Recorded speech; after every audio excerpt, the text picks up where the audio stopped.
that they are that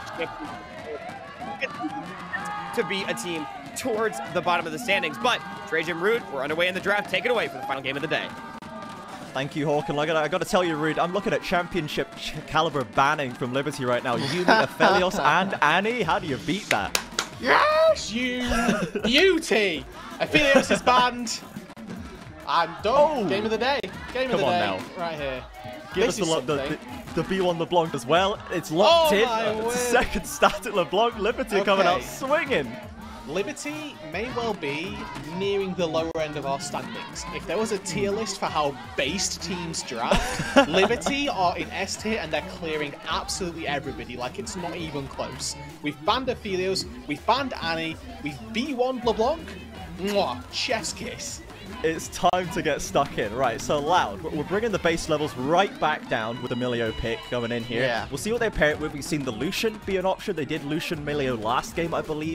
Loud versus Red, which was a game where Loud made a lot more headway than I think people would have expected, given how slow they started week 1, but they still lost at the end of the day. They couldn't get over the line, and they had plenty of struggles in the early game. So we'll see if they want to go down that same route on the bot side, or if there's maybe a more heavy scaling option that Root can pull out. Yeah, we've seen a couple of some of these like tech issues where the draft doesn't fully finish for us as soon as possible, but I'm more than happy for Liberty actually taking away this Lucian. I think that Loud had a plan that if they, you know, take the Milio and don't take the Lucian, they know they're not getting their hands on it. But with Milio, you can still punish with a lot of hyperscalers. Jinx, for example, banned or not banned away, pairs very nicely with that Milio because you can have upwards of 700, 750 range when lethal tempo stacked and Milio's W is on. And you've got rockets going, like there's a lot of range to be had. Would like to see them lock in their AD carry because otherwise getting rid of that Jinx possibility. Would expect to see that banned. Like I say, Loud, they may well have some secret source down for that bot side of the map. You know, Twitch is another thing that I'm thinking, like you're happy that things get banned that pairs nicely with the Milio, but yeah, the Ari locked in for Tinones doesn't necessarily speak confidence about the bot lane for me. No, we shall see how tricky Root wants to get down there. I do like the fact that they have gone back to a Tinones classic champion in the mid lane. We've seen a lot of strange things coming out of Tinones in this split, and I haven't really loved the execution, so it's back to basics for him and a Vi, Ari, jungle, mid. You know, what more can you want in terms of just getting back to your roots here in this current meta and try to just be better than your opponent. Crocodilians have a pairing that can do that. As Loud have gone back to the bans, they've banned the Maokai away to take away from AC, and AC has been pretty aggressive in his jungler picks with the Xin Zhaos and the Vi's himself, so we haven't seen a tank out of him yet. Wukong notably absent from the ban table at present, would very likely take his place right there alongside the Maokai. But yeah, I really like this point about the mid-jungle 2 versus 2. I mean, you're playing LeBlanc, a notoriously squishy champion, but the pressure of Vi Ari may well be able to circumvent that and give you enough of an advantage in the mid-jungle play.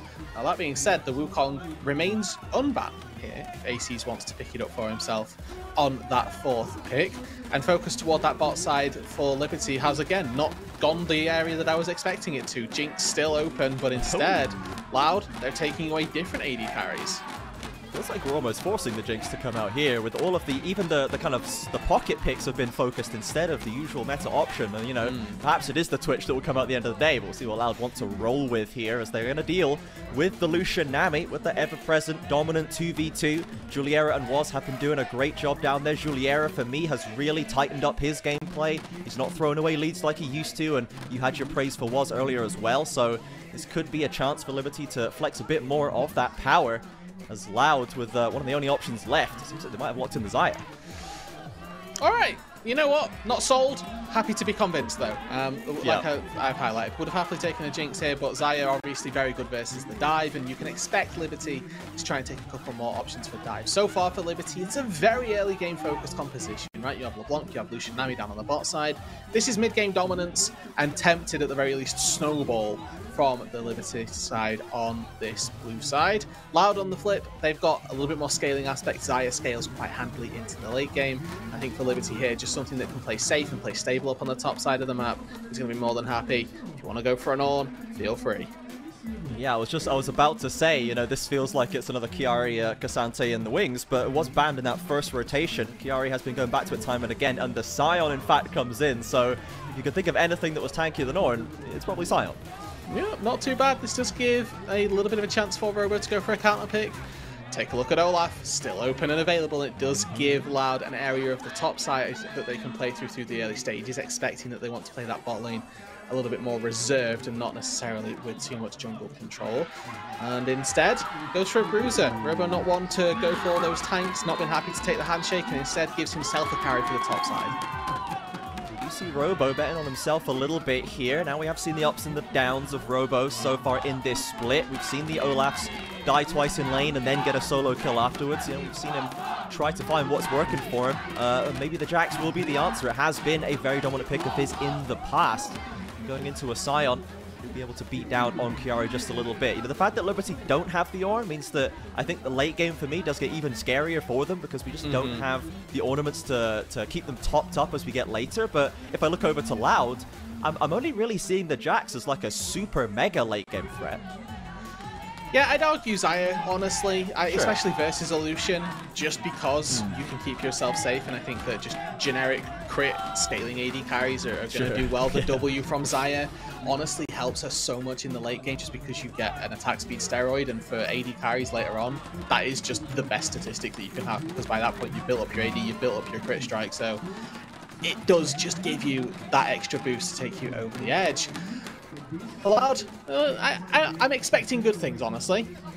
Really? You still got the faith? Well, really still got the faith. Hawk, how do you feel? Do you have faith with Loud after seeing this draft? Do you think we're going to end this this little slump we're in here? Well, you know, they better hope that they do, because Liberty, they've locked in a lot of skirmishing, and it was last game, just yesterday, that we saw the rookies, AC and Juliera, actually pop off pretty hard. And now they're on the Wukong, they're on the Lucianami. It looks like the ball's in their court, right? So it's up to Loud to try to weather the storm. Look, slumps happen for teams all the time. Sometimes you get hot and other times you get cold. But Loud, you do not want to start at the bottom, as I think we're getting ready to get loaded up. And I'll turn it back over to you guys for our final game of the day. Thank you very much, Hawk. Game number 5, our two-time back-to-back defending reigning champions versus Liberty. And this is not a match that I would expect to feel as close as it does, Rude Dude. But I love that Liberty have bet on themselves in the draft. They're coming off a win yesterday, and Loud are just desperately trying to get out of this tailspin. Now, last game, we also got to see I'll say the debut of Static Shiv LeBlanc. I think that this game, we got to see the correct priority put on Static Shiv LeBlanc. B1 seems appropriate, because this champ has been ruining solo queue, is genuinely absolutely obnoxious to try and play against. And the saving grace for me for Liberty is that I have way too much stock invested in how powerful Static Shiv LeBlanc is. So I'm hoping Avenger can prove me right and start putting on a monstrous performance. Yes, we'll see if... we saw the damage numbers that Lav was putting out. It was a loss for Lois in the last game, but he did manage to do the most damage in the game with that Static Shiv LeBlanc. Perhaps we'll see if Avenger can have similar impact here in this game versus the Tinones. Very tough nut to crack, both in the pick side and the player side. And Tinones, while it's not been the best start to the season for him, this is a guy that Loud have been able to rely on in times of need. Now the bot laners already starting to throw punches. Yeah, W start for both of our Loud bot laners there. Are aware of the overlay issues, folks at home, so bear with us. We will get that sorted out as soon as possible, just so that we can give you the optimal viewing experience. But I do quite like that aggression early on from Root and Seos down in that bot lane. Again, that extra range that the Cozy Campfire gives you could not be undersold in terms of its value to a bot lane skirmish, and particularly when a Lucian is looking to get in and down on your bot lane. Keeping that range is key. We do currently see Wukong venturing into that top side jungle, going for a bit of an invade to start off here. Vi on the bot side, AC is, I believe, spotted there. There's the red ward you can see. That top side red buff picked up by the Liberty jungler. Maybe looking for mid lane. Tinner's not going to give him a chance. We could have a bit of a vertical jungle split here to start off. Not if AC's has got anything to say about it. That's my red buff, and he's taking it more than handily. Going to be crossing back down into his bot side jungle and not allowing for a cross map at all. So Croc getting free buffed just for Kiari showing a little bit of presence down in the top side jungle early on. Something that he's more than happy to give up, as especially he's even enough in farm to begin with. Can't really complain too much. AC was a jungler that did have, you know, the Lowe's last split as well, but it was owing to make things happen as Croc ventured into the bot side. Could look to make a play onto Avenger, but remember Wukong is in the area too. And this 2v2 could get pretty explosive as Croc starts up the Raptors. He's going to get aggressed on by the Wukong, followed up by the clone. Avenger looking to follow it up, flash in, and Tino's, can he stop this? Can he do anything about this? Lands the charm onto Avenger, and the chase cannot continue. Okay, I would have liked to see Avenger path down to Wastage just to at the very least get a heal, and on his way back into the lane means that he's a little bit safer, but flash for flash between mid and jungle, that's honestly a big win for Loud. Losing your mid lane as flash, even if it's a LeBlanc, it's never something that's too desirable. It just adds that extra level of playmaking potential for Tino, and say a Charm Flash could very easily catch someone off guard. See Loud bot lane again, trying to find an angle onto Juliera, trying to get that poke down, catch him going for the waves, but he slips out of dodge. Avenger forced to burn that TP to get back into the middle lane. So early success for Tinones, but these top laners are getting pretty low. Not and again. The Croc dive on the cards. We've seen these go well. We've seen them go very, very badly, Rude Dude. And AC's here to cover. Can Croc get himself out? He will just Vault Breaker to safety. All right. No botched CBLOL dive for game number 5 just yet. I do want to quickly highlight something about the bot lane. Obviously, we've got no overlay, but it's worth mentioning here that we do have a first strike Lucian down on the bot side of the map. Juliera opting into the more burst-oriented Keystone. And so far, they've actually done a really poor job at trying to use first strike, it's worth saying. Root and Seos have been proccing that at every instance. The heal procced as well. Feathers drop Juliera ever so low. Root takes a fair amount of damage in return, but this Loud bot lane are really pushing the advantage here. You know, the CS advantage certainly present for them as well. Trouble. That was in. Baited in. AC can come right in for the punish. A flash traded to follow. And the auto attack will seal the deal. First blood for the Liberty jungler. Another great start for him with Juliera and Root going at it in the bot side. Root is so low. First strike just about doesn't do the job, but the flash gets him back to tower. And even despite the winning trades for Loud in the bot side of the map, it's them burning double summoner spells on their AD carry. It means that Root now has to go back to base and have to struggle to get all of these waves. Look at Seos positioning very wisely to try and catch it, but Was also wise to the play, going to ensure that this wave crashes under the turret. Ensure that Seos can't hold this. Yeah, you're going to need to put some commitment in. But even just Seos stepping up like that, it's actually held 3 minions outside of the turret. It means that it's going to be okay for Root at the very least, and means that the recall time for Juliera actually a bit worse. Yeah, exactly. And the CS advantage still with the Loud bot lane. We'll see a replay of this top lane fight, though. Robo just commits at the wrong time. Yeah, there's not too much to this, and a nice space from Chiari as well means that he doesn't get stunned after the fact. AC follows with the flash more than happily, knows that this is a done deal. And again, first blood for AC. Last time out when we saw him yesterday was more than proactive on the map, getting a kill pre-6 on the Wukong is terrifying. Means he gets to go into his level 6 spike with a Sheen and with a couple of long swords to boot.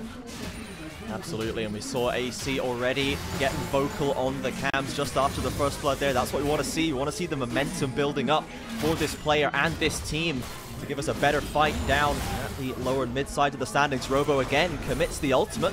No AC to punish him this time, but still not really winning out on the trade. Now you can see Robo, he's playing his lethal tempo, you know, fairly well. It looked like he was taking a really bad trade, then he was able to swing it back around when that lethal tempo started to get stacking up. But it's not a laning room, unfortunately. It's going to scale really well, and he's going to be able to deal with the side lane later on quite well. But for the time being, he probably is just going to have to bear the brunt of the Scion's early base damages and move into the late game, knowing that eventually he's going to be stronger. You have Loud moving on to this first Chemtech Drake Liberty, foraging into the river to see what's going on here. They're going to Avenger on the top, 3 on the bot side. As Croc is still committing, he doesn't have ultimate still on the Vi. Avenger does. Tinones as well has the Spirit Rush available. Loud sticking to this buff, not to be intimidated away by Liberty. And it seems like the blue side just thought, you know, maybe we'd freak him out, but they held fast and they'll get the dragon as a reward. I'm a little confused. I'm going to just leave it at that because I think Liberty could have done a lot more to contest that. I don't think that Loud should have been able to get away with that as easily as they did. You know, they flexed their muscles a little bit and then decided, actually, we don't have the bones to back this one up. And it's a free take for Loud at the end of the day. Tinones hops in. Tinones commit with the 2 Spirit Rushes, lands everything he needs, and that's as clean a skill as you like. Yeah, I mean, Avenger, what are you doing there? Like, if you've still got distortions to use, you want to get them out. If you don't, Cannot step that close. 2-8 LeBlanc working his way towards the static shift steadily, but not really a solo kill to be proud of, honestly, if you're Avenger. Yeah, just a misstep for the Liberty mid laner there. Tinone's back on the R8, back to success in the lane so far. It's that first kill on the Loud side. Should be able to be a little bit more useful, perhaps, than in past games. As Croc now onto the top side, still waiting on that level 6. AC working on the scuttle. Both these junglers want to get that ultimate so they can really start having some impact on the skirmish. Now we have AC Cyclone ready and available. Gonna spot out this pink ward here, and honestly, on Vision, I don't think that he particularly cares. Has got that level 6 on the Wukong, wants to fortify it as best as possible, but Croc's red bro ticked him over as well. It's now a question of which team is coming first. Loud have left route in the bot side where Juliera is actually committing to this top side. Never mind, he doesn't know, he's not made his mind up yet. Charm onto Avenger, gets away from Croc without taking too much damage. It's now Juliera and was start passing back towards the bot side. This Tramash in the mid lane has allowed the Herald to be picked up by AC with no contest. He's continuing on that top side success for the Liberty roster. Croc, though, wasted no time stepping into the bot side. With the vision to see what's coming here, though. Will they actually go to tower if they know the Croc's in the area? Looks like they're thinking about it, and they think perhaps maybe not. So now Croc still commits the ultimate onto the Nami. No ult available, and no way to safety. Cullen comes out, peppering them down, but it's only damage, no real threat for the Loud roster. Honestly, that's still okay for Liberty. Obviously, losing the kill and it going onto the Vi, not the best situation. But Juliera gets this wave, and that's the biggest part of all that. They're able to get the experience, maybe not necessarily the gold, but they're able to stay at least on parity with how far Root is leveling in this game. You know, you'll sacrifice your Nami for that, honestly. If you're an AD carry, I've been in this position many times before. I'm like, well, honestly, I don't care that you die because I got this wave solo. I'd give my Nami up for a cannon any day of the week. Don't have to ask me twice. That's a trade-off where I will take. Thank you very much. We'll clear out that wave as the recalls come through from Root to, you know, I don't know, a second. Root stuck around, looks for a little play onto Juliera. Jumps out half his HP. Is it worth for this damage, or is he just delayed his base for nothing? Well, he's delayed his base significantly here. He's now going to have to try and find a recall timing where Juliera and Wasp give it to him. But he will still stick around. He's going to be able to catch this wave. Feels a little bit rough, but Juliera going to be the first one to go back. It's so-so. It's whatever, because they're both going to be able to base on a neutral wave and then be able to move forward. And honestly, if Root sticks around one more after this, he's actually going to push another wave in and deny a lot from the Lucian. He's managing that bot lane very well on his own. It's been a while since we saw Seus in that lane, to be honest, as the Herald comes into the mid lane. Gets a little bit of gold back towards that Liberty roster, but it's not a huge swing. The gold's still very even in this early game. And to be honest, it's one of the better early games from Loud so far. They have struggled in these initial stages. This could set them up for a better mid game than before. However, Avenger has hit his one-item power spike. Oh, the static shiv is ready for the LeBlanc, ready to auto-attack some waves and clear them far too quickly for any control mage ever. Absolutely, we're going to see the real plays come out of Avenger right now. Slam him in the side lane, we'll never see him again, and we'll never see another red minion on the map. I mean, so to touch on this static shift LeBlanc a little bit, it just adds to the LeBlanc wave play. One of the issues with it is that even at level 9, LeBlanc's W doesn't one-shot the caster creeps, which is like the hallmark of mage mid laners is, does your generic spell clear caster minions? LeBlanc's answer was always no, so this static shiv just makes it so once you've got one AP item, a single auto attack will do it. Now the issue with static shiv at the moment is that that exists for honestly every single mage, where the scaling being based off of your AP isn't particularly well balanced, I'll say. Yeah, have you played any Vigor with this item? No, but I can imagine, given the nature of killing minions with Vigor being somewhat beneficial. I have done some unspeakable things to squishy supports with Lichbane Vigor and the static shiv as well. Yeah, I can imagine that was somewhat R-rated, those games, as we do have the second dragon coming alive. Loud again with the first move into the river. I'm going to start it up just now, and last time Liberty had a look and then walked away. Now they've got the ultimates, now we've got some first items completed. I imagine we'll see a bit more fight out of them. I'd like to think so. Divine Sunder finished for the Wukong. That's that big one-item hit that you're looking for as the Monkey King in the jungle. But Loud, they're just establishing their priority first, make sure that they're able to push in a wave before they head toward this Drake. They've actually split up a little bit here. No mid laner just yet. dropped fairly deep, and AC trying to cut him off at the pass. The TP coming in from Sion. I don't know if Robo can stop this. Croc has been caught out. He's been taken down, in fact, by AC. It's the opening kill for Liberty, but now Robo is here, forces the flash, doesn't get over the wall himself, and the re-engage comes through a beautiful bubble from Was, and Robo the second to drop for Loud. Liberty with H-bars dropping ever lower. Root is still scary. Tinones is there. They've got 2 kills for this. They do need to turn this into a Drake, though. Juliera wants a little bit more, flashes in with the first strike. Is it enough to get the damage down as Tinones has caught AC in the pit? No one from Liberty had his back, and Tinones might have just saved this dragon play. I don't think they'll be able to pick up the Ocean, but Liberty still coming out barely ahead on that play. Root still has flash, so holding his nerve there, knowing that Juliera flashed forward and still didn't have the damage.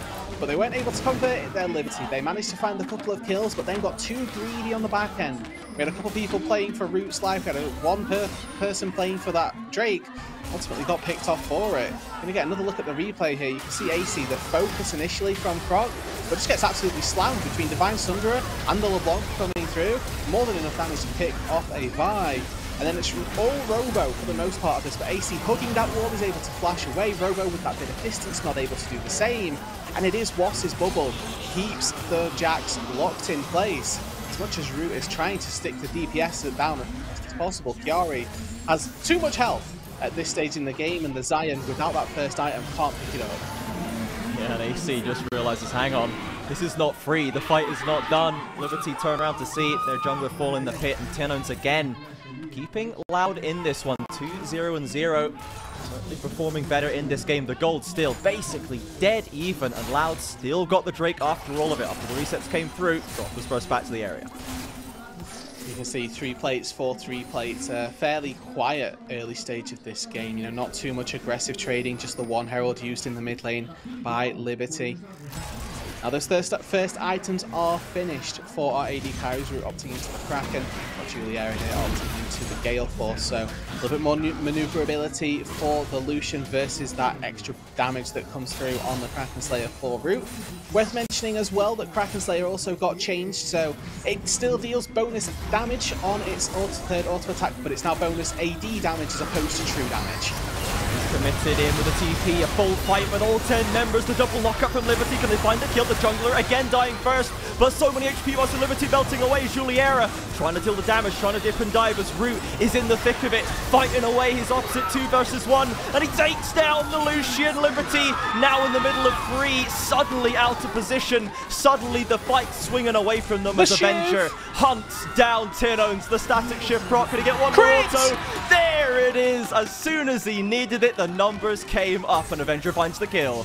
20% chance and Avenger rolls high, 2 for, or 3 for 3 I think in the long trade. But remember, Liberty were able to secure the Rift Herald, so they're the ones that come away with the objective as well as the turret in the mid lane. You said that going into this the gold was dead even, and now Liberty, they've got themselves that 1,000 gold lead. It may not be a lot, but the map pressure that comes from a turret falling in the mid lane, exceptionally powerful for Liberty. Let's get another look at this, because both teams played this exceptionally well. Liberty, they played this death ball really nicely. You get to see Robo actually caught out and Croc as well. Double knocked up, and the fact that Robo lives here is peak Melio gaming, keeps his Jax alive for so long, until Avenger's able to finally dive in and finish him off. And on the bottom side of the map, bottom side of the fight, Tinones and Root just going unchecked because people have tunneled too hard on this Jax's low HP bar. And Avenger, as you can see, able to whittle down Tinones. Very sadly, the 149 damage. Oh, you love to love see that. it. The little fist Wouldn't bump. have killed him otherwise. You know, when you roll a 6, you just got to give a little fist bump for it. He knows that everything came up Avenger in that fight. Now 3-1-1 on the static shift LeBlanc. Could be down to give us its first win in the CBLOL split too, as we're back to regular assignments right here. Avenger actually in the bot side and does have the Herald. In all of that mess, he did still pick up that objective. He could use it to get that pressure, get that side lane pressure pushing even harder than normal. And it's worth mentioning here that this build path not straight into that Shadow Flame, looking more toward, I think, a Cosmic Drive, so making his build, you know, even more based around slipperiness, mobility for the LeBlanc.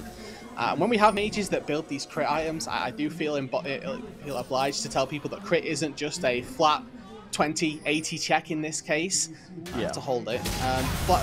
AC goes in. Okay, AC going very deep, walks into 4 members of Loud, and has to clone his way out. Out comes the Herald. Can we get it? Can we get it? And can we get it, Root Dude? It's time. Oh, hey! There we go. They let us do it. Thank you, Loud. You didn't ruin it like Fluxy did in the last game.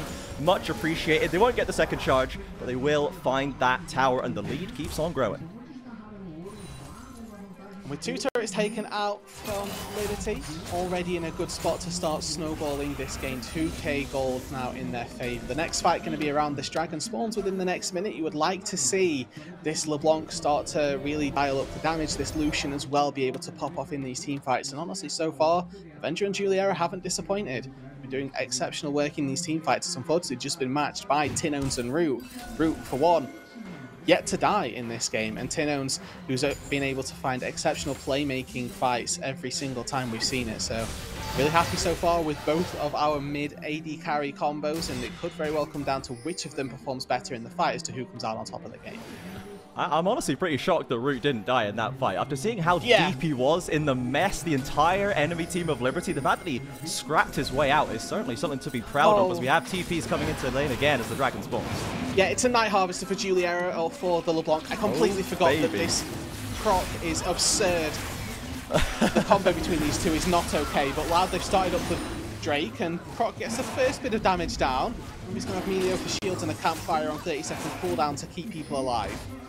Avenger on the flank again. We saw the damage Howls could do from the flank in game number 3, and Loud, you can see they're scared. They're not confident moving up in the river with this LeBlanc bearing down on them from the side. And Liberty take control of the Dragon themselves. Down below 6k HP, looking for the engages and people like Croc.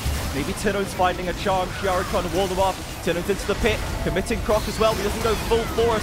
Juliera caught up by the Vi ultimate, but he's out of danger for now. A flash away from the Vi. Juliera, Kakuna down. Double knockers of AC and Loud in full retreat. He drops the ult. Can he find the feathers? Can he once again scrap his way out? He's been rooted. Avenger on the flank, but Robo in for the save, and Avenger dashing back as he goes golden. Gets away from the slam as well, but it's only delaying the inevitable. And the Loud top laner will still be threatening. Someone has to kill him, and eventually he will go down. All 5 members of Liberty survive. It's such good fighting from both of these teams. Credit to Seos for keeping Root and Tinones alive on the backside of that. One Ultra Mega Fire Kick actually zoned away Liberty and kept their backline from dying. And then Robo jumps in to help keep his team alive as well. But Drake ultimately falls to Liberty, and Loud bite just a bit too early. Over the wall with the Dragon at about 4k, and then gets split. Juliera uses Flash, uses Gale Force, pulls the Vi just too far away, and Croc is taken out quite early on. AC runs through the entirety of Loud, knocks up everybody. But now look at Seos here. Kick knocks Avenger back, stops himself getting rooted, and gives space for Root and Tinones to walk away. Robo might have been able to make it out of this had that cone not been used by Tinones so early. Maybe still had that Q. And what the frame perfect flash as well, getting to safety before he got stunned. Everybody in that fight was giving what Force Rage in. It's just Liberty were barely able to come out on top. I love what I'm seeing, especially from Liberty in this game. They're going toe-to-toe with the Teamfight Masters and just winning out in the straight 5v5. Avenger flashes away from the Everfrost as Croc, looking to get in range for the ultimate, commits the cease and desist, and will have him locked up. Root gifted the shutdown, and finally Loud gets something for nothing. Yeah, not a fan of this from Liberty. They had the opportunity to push in that mid lane if they'd have wanted to. Instead, tried to collapse, weren't able to find anything, and now Loud are going to be able to take themselves a top tier 1 turret.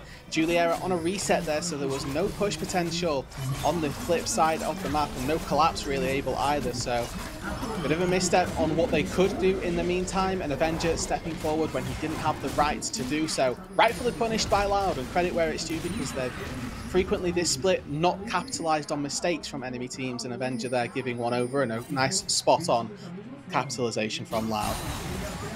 Keeping the gold still fairly close. Only 2,000 in the lead of Liberty, and we can see that these fights, it takes everything that Liberty have to get them to work, right? There were a lot of low HP bars from that fight. It took everyone playing their role very, very well. No one's allowed to put a foot out of place because Loud is ready to punish. They're not looking sluggish. They're not looking like they don't know what to do, or they don't know what their champions do necessarily. There's definitely not still the back-to-back champion Loud form that we expected from them in the playoffs. But it's getting better.